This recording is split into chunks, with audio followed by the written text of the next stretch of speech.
ఈ ప్రభుత్వం ఈరోజు ఒక సిట్ ఏర్పాటు చేసింది.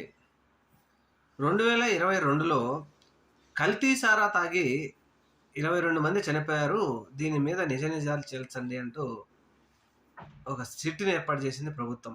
యెస్, మంచిదే. ఎందుకంటే అది ఎలా చనిపోయారు అనేది నిజ నిజాలు తేల్చి ప్రజలకు తెలియచేయటంలో మంచిదే.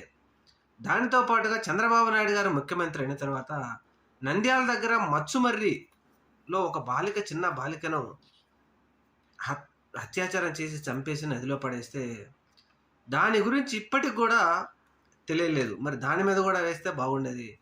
రాయలసీమలో ఒక బాలిక మీద పెట్రోల్ పోసి చంపేస్తే, దాని గురించి పట్టించుకోలేదు, కేసే లేదు. ఉత్తరాంధ్రలో ఒక బాలిక మీద అత్యాచారం చేసి చంపేస్తే, దాని మీద విచారణే లేదు. మరి తిరుపతిలో 7గురు చనిపోతే భక్తులు, దాని మీద విచారణ లేదు.